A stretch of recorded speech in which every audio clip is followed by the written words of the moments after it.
Hey everybody, here for our next edition of Wonderful Words. And I'm so moved about this one because, as you can see, I'm here with Michael Neill. Oh, whose words I read Super Coach when I was in Amsterdam years and years and years ago, and already that was just so fresh and so startling. And then to read The Inside Out Revolution, which just, oh my God, just turns everything upside down, inside out. And yeah, so I've been on a long journey with this man and through Super Coach and then an incredible writing workshop with Steve Chandler. And so I feel like words brought me into your orbit and continue to do so. And the words that I've chosen is particularly, when I remember reading them and just thinking, that's like everything, that's the entirety of life summed up in one sentence. And I'll read them, Michael, if that's okay, and then Yeah, and then please. we'll chat about them. So I'm just I want. I was no, but I want to say one thing. It's like what the joy in what I do is when you see somebody light up, like they get it, they get something. And I remember a conversation we had where you were sitting there stunned, and we talked about doing some work together or something. But mostly, I was just sitting there going, "Oh, you're lit." And that's, yeah, for me is that's part of the joy of this whole conversation. yeah, and Yeah. so many times before I even met you through what you'd written. That's just it's incredible, isn't it? Yeah. Yeah. Oh, so I'll read these words out.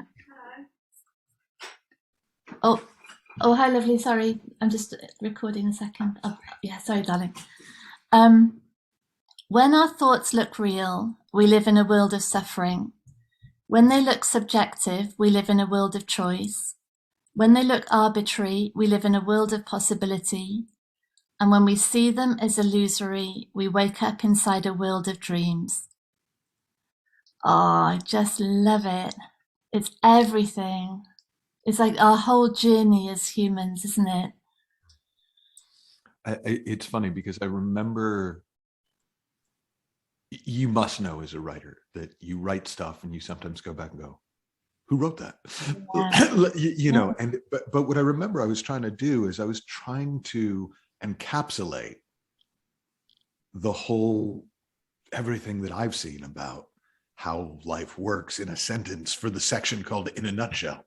Yeah. And it was, so there was that did come out of a deliberate attempt to, well, if you could say all of this.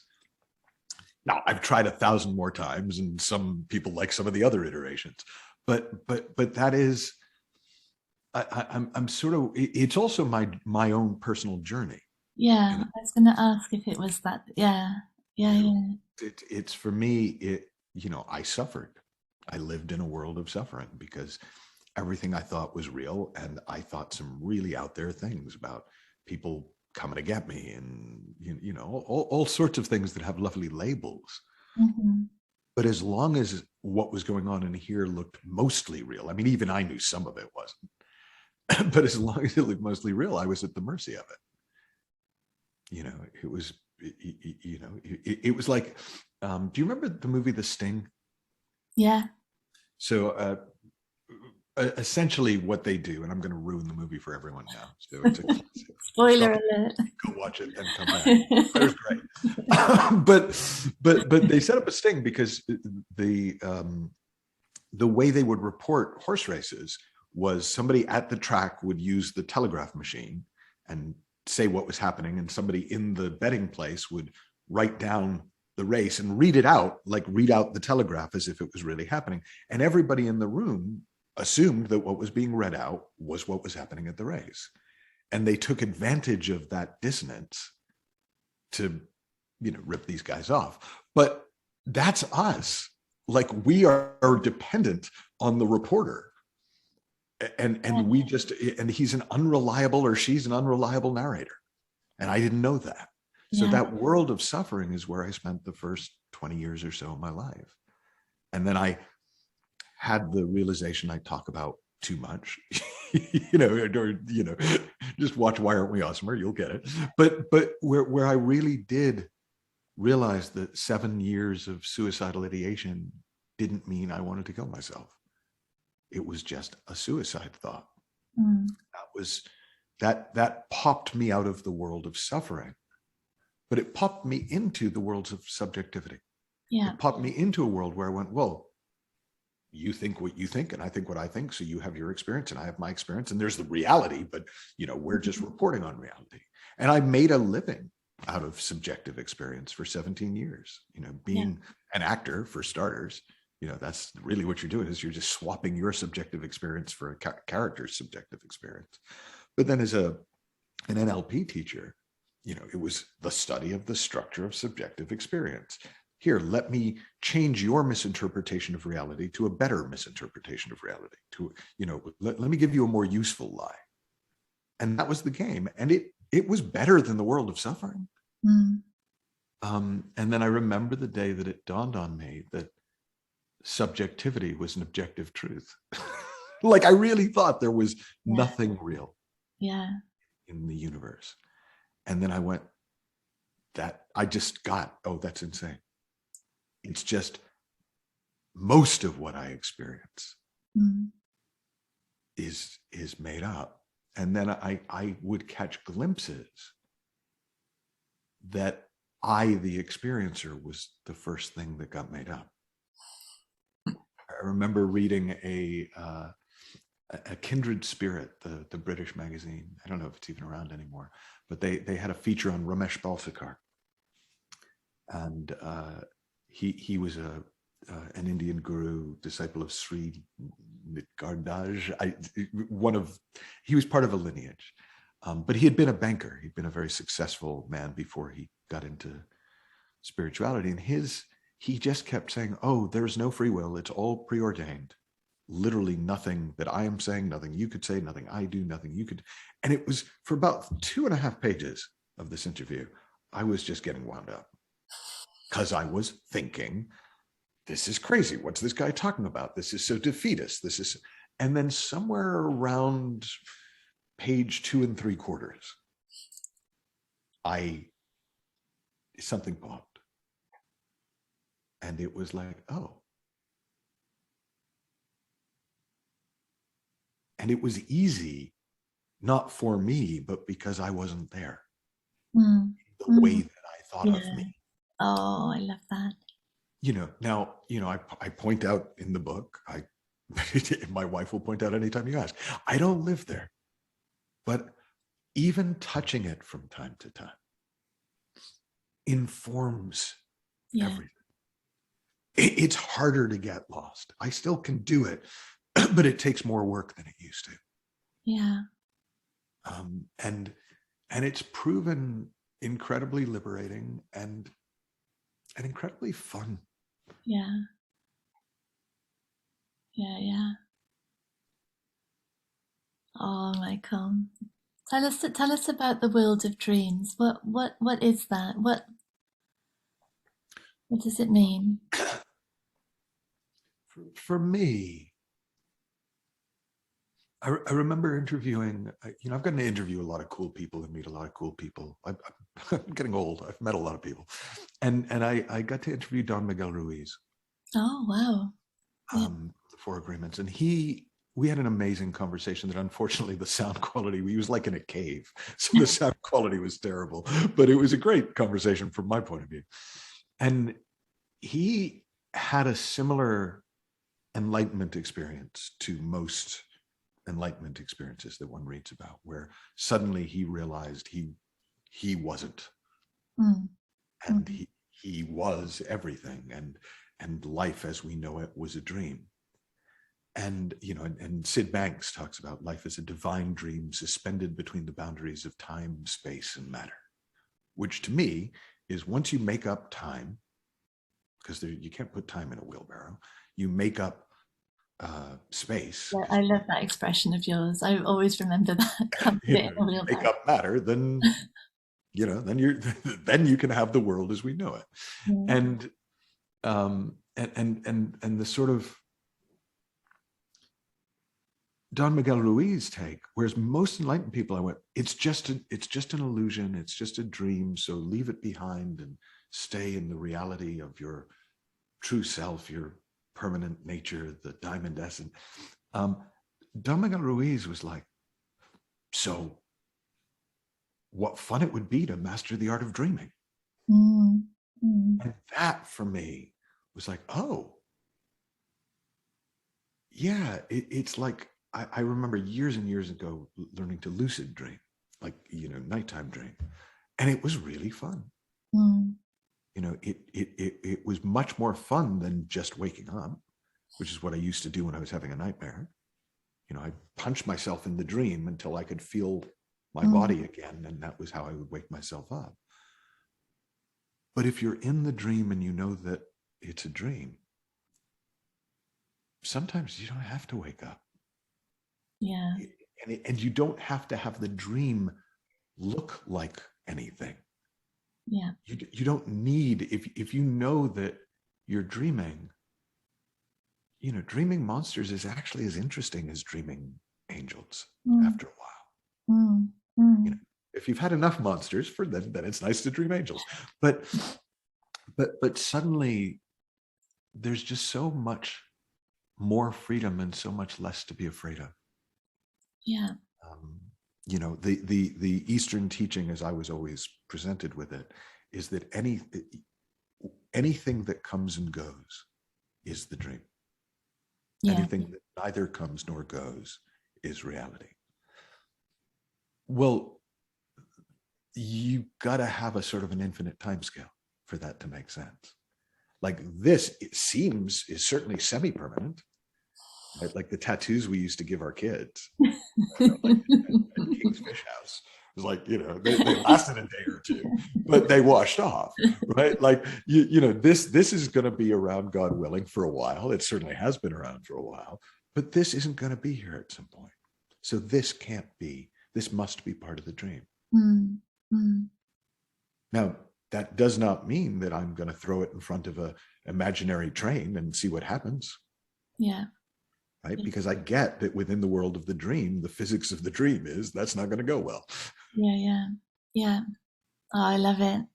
And what would you obviously, I've experienced at first hand how you move or yeah, how you help people move through the different things that you describe in that quote. What would you say? What is it that allows that those realizations to happen? What's going on? I mean, there's two metaphors come to mind. One is what it looks like from my side, and one is what it kind of feels like, I think, on the other side. So the metaphor from the Kabbalah is that the light of God, Ein Sof, is covered over by the veils of illusion. And I forget if there's 23 or 26 of them, but there's a bunch of them. And so the art of getting closer to God, the art of waking up, is hello, buddy. Is it? No. I've got dogs and cats all over the place. Is simply each time a veil gets removed, the light seems brighter. Mm, Now it isn't. It's not brighter. It's not really closer, but it is experientially. yeah, And so it's when something that looked real stops looking real. When something that looked solid and true starts looking made up and arbitrary. It's that falling away, that dissolving, that, I often talk about, um, um, loose threads and small fires when people ask me what I do. I look for loose threads on people's reality, on the fabric of their right, reality. And I tug on them. And sometimes they tug back, and sometimes they just come off. And sometimes bits of reality unravel because nice, it wasn't reality. yeah, yeah, And then I look for small fires. I look for Clares lighting up, and I do my best to pour gasoline on them. yeah, right? Because then you kind of experience more of that from inside, Yeah. more of the reality. And so that's how I look at it to an extent in there. Eh, the other metaphor, though, that I love for what I do is the metaphor of a shaman as a spider. And I think that's Hawaiian in origin, but it might not be. It's the idea that the spider sits in the center of the web, but can easily go anywhere on the web, wherever things are caught. Now, in the spider metaphor, the spider would devour them. I'm not a big devourer, right? So I'm more like kind of undo the stickiness and kind of, invite them to try other bits of the web. Okay. Yeah. So to my mind, I don't have a problem. I know there are definitely teachers who kind of seem mad at anybody who's not in the center of the web all the time. And I'm like, maybe they're in the center of the web all the time, so it's different. But for me, it's just like, you are where you are. The world looks like what it looks like. And as long as it looks that way, you Mm, cannot do other than you do. mm, mm. Like, as long as I think the aliens are trying to read my mind, I am going to try tinfoil or whatever else I can put on my head to prevent them from getting in there. Like, Yeah. that is smart. That Yeah. is sane behavior. It's just that it's a dream and I don't know it's a dream. Yeah. Yeah. Oh, I love that. I love that. And when someone, you've spoken and written about intense suffering, when someone is really in the absolute midst of it, Mm. and it all does look real, and there isn't even a chink of light. There's no thread or there's no fire in that moment. It seems completely desolate. How do you work with someone in those times? Well, I'm a hugger. Oh, that's so lovely. So I don't feel the need to use everything as a teaching opportunity. So I'm inclined to just be with someone. We have all been there. Yeah. We have different explanations for it, but we've all been there and it sucks, but it passes. Mm. I remember this may have happened before I met you, so you may know this story, but I still have a dear friend whose husband had a bad heart attack in his 50s. And seemed like a fit, healthy guy. It was a complete surprise. And she had a young kid with serious medical problems, and their health insurance, which in America is a big deal, was dependent on her husband's job. And so she was obviously horrified at, she might be losing her husband, but her mind was also racing to what am I going to do about the kid? What am I going to do about this? And what am I going to do about that? And she asked to talk. And I said, look, let's go to lunch tomorrow. And talk.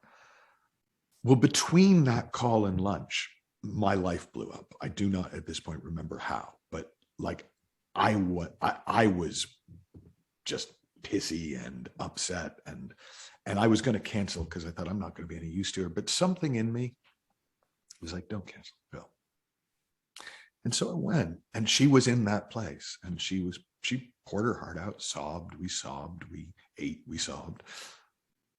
Well, my great master coach intervention was I then poured out all my shit onto her. And I was just like, oh my God, you think that's bad? I didn't quite do that. But and so we both kind of sat there in the afterglow. and I had as often happens in the afterglow, like as often happens when you settle down, I had just a clear seeing. And I said to her, the only difference between you and me is you think it's still going to look like this tomorrow. And I know there's a really good chance that it won't. Mm. And Mm. it was funny. She called me later that evening and thanked me, and that had done something for her. We're all in the soup together. There's a beautiful saying, beware the man that casts no shadow. Yes. Right? Or it was a Sheldon Kopp book. If you meet the Buddha in the road, kill him. Would you say more about that? Because that's come up a few times in different things. Well, I just think that it's, we want our gurus whiter than white. We want them to not be human. We Mm, want them to have transcended the human experience.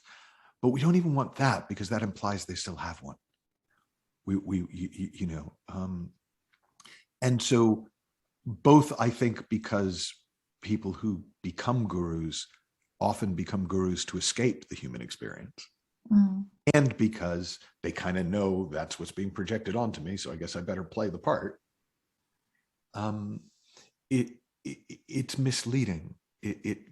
And it causes either people to try to fake it till they make it, but they're faking a form that isn't real, mm, mm. or it causes people to go through an endless cycle of pedestal knocked off pedestal, pedestal knocked off pedestal, hope disappointment, and it's none of that has anything to do with this. Mm. That's all form all the way down. Yeah. And so, we all have our shit. That would be the profoundly meaningful way of summing that one up. And it does nobody any good to pretend we don't. Yeah. It doesn't help us, and it doesn't help the people that we serve. Yeah. Yeah. Yeah. Doesn't mean you have to pretend it's shit when it isn't. That one too. Also Oh not. yeah, no, my life's awful too. My third Rolls Royce is in the shop. I mean, it's like come on, you are where you are. Life is what it is, and I know plenty of people with third Rolls Royces who are pretty miserable, and some who aren't. Some who love their life, and I know plenty of people who couldn't buy a car if their life depended on it, who are really happy, and some who are really messed up. Mm, mm. But we kind of mix them up Yeah. and think the one is indicative of the other. Yes. I like my spirituality messy because human beings are messy. Yeah. I was talking to my wife about it last night, and we were talking about. I have a pet peeve, a very unenlightened pet peeve, which is people who are as or more messed up than everybody else, but take on the role of, I'm perfect. I've worked through this. And it's like, and I was saying to Nina, look, we're all messed up and we're all God. Like it's, why is that a problem? And she said, it was funny because, she said, well, I'm not messed up. And I mean, look, I have been married 30 plus years for a reason. I mean, normally I would go, no, you don't look fat in that, but it's she does. But, but, but, there's a little bit of hardened mouth, but I said, babe, and I started listing it off. And she's like, oh God, I am messed up. But it was such a sweet conversation because it wasn't like a big deal. It wasn't like either of us thought we were going to do anything about the way we were messed up. It's just like, we're messed up and we're madly in love. We're messed up and we love our lives. That's the human condition. Yeah. We're lovable messes. And I don't really think aspiring to be something other than a lovable mess is on the cards. So I don't think it's worth a lot of time. Yeah. Yeah. Yeah. That's so cool. And just maybe one last question because I know I promised you that this would be like a I'm 20. actually okay, but Are you? Oh, okay. yeah, no, Well, my in that my case, my next appointment moved, so all we're right. Okay. Okay. Good. Well, in that case, can I ask you about? So this is the question that keeps coming to my mind. Of so this world of dreams that we're in, that is essentially our dream. It's coming through us. The world is existing in a sense within us. What is going on with the things in that world that really are we would not choose to have in our dream? Violence or poverty or discrimination. Where does change of those things come from, would you say? I think they're, it's coming to mind. Do you remember the movie Groundhog Day? Yeah. where this guy is basically living the same day over and over again. And there's a lot of crap in the day. There's a lot of stuff, cats get stuck in trees and people fall in the snow, and and for the longest time he's hates that he's stuck in the dream, and he wants nothing more than to wake up from it. And then he starts to kind of mess around in it and mess with people and do stuff and amuse himself. And then he tries to just end it all and get out of it by killing himself. He finds out he can't even do that. But where he finally settles is he can make every day better for everyone. He becomes a good Samaritan not to earn points in heaven or to escape the earthly plane or to imitate the Christ, or just because it's like, I'm here, I may as well help. And so for me, that's, to the extent that I see it's a dream, I don't have many preferences. But to the extent that I'm in the dream, I do. And since my preference is more love and harmony and less violence, I do what I can to promote more love and less violence. Now, when I'm scared of the violence, when I'm scared of the poverty, then I may do some of the same things, but it doesn't seem to have the same impact. Yeah. It's just another version of violence. I remember Nina and I watching a show when we were living in England, and it was talking about the skinheads and the sort of equivalent to the neo-Nazi party, I guess. And there was this one kid, and he was the most moving thing for me in the documentary, who had been a skinhead and now was an anti-racist. And they were interviewing him, talking about killing those effing blind.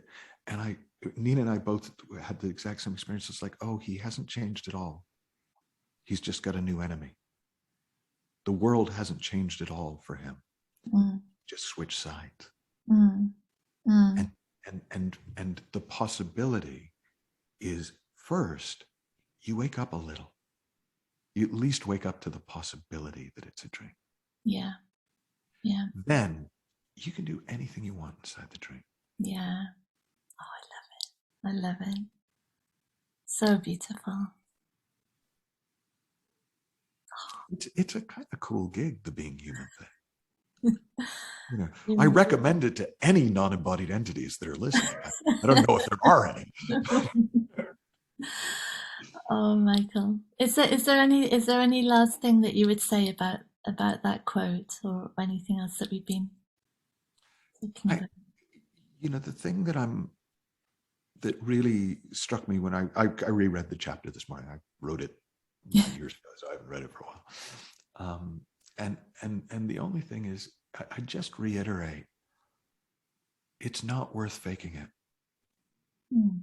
Like, I don't want to say you're not going to make it, but it's a description of reality.